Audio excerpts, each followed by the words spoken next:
Musta mga idol? Ako nga pala si Dave. Hindi ako tamad, nag-resign lang ako sa trabaho. At maligaya ako nakasama ko kayo ngayon sa isang napaka-special na episode ng aking vlog. Dahil ngayon, ibabahagi ko sa inyo ang isa sa pinakamalaking desisyon sa buhay ko, ang mag-resign sa aking trabaho upang ituloy ang aking pangarap na negosyo. Alam nyo, matagal ko na tong pinangarap. Pero gaya ng marami sa atin, takot akong umalis sa comfort zone ko. Takot ako mag-risk. Takot ako mag-fail. Pero isang araw naisip ko, what if mag-take ako ng leap of faith? What if ito na yung sign na hinihintay ko?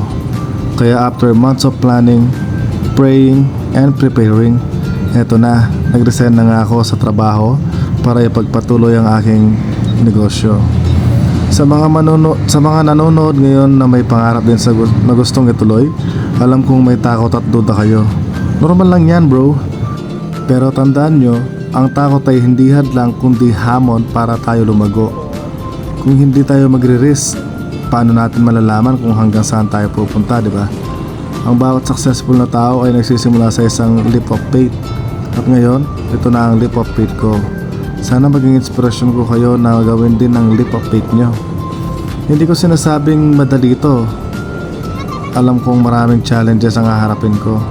Late nights, uncertainties, at mga moments na baka magduda ako sa sarili ko.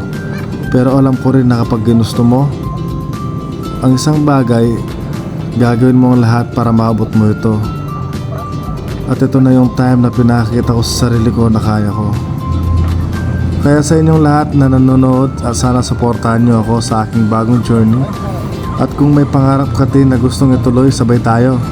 Tara, sama-sama nating harapin ang challenges at abutin ang mga pangarap natin. Comment down below nga kung saan umabot tong video na to at kung ano ang pangarap mo at kung tagasan ka. Gusto kong malaman. Anyway, maraming salamat sa pakikinig sa storya ko. Sana naging inspirasyon ko kayo ngayon. Naging inspirasyon ako sa inyo ngayon. Abangan nyo ang susunod na kabanata ng aking journey dito sa vlog na ito. Laban lang tayo, mga ka-dreamers. Kaya natin to. Hanggang sa next vlog, ingat palagi at keep chasing your dreams.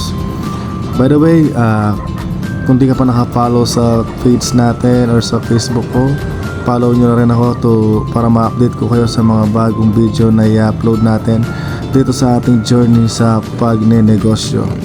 Maraming salamat sa inyong lahat ulit. Ako nga pala si Dave, hindi ako tamad. Nag-resign lang ako sa trabaho. Peace out.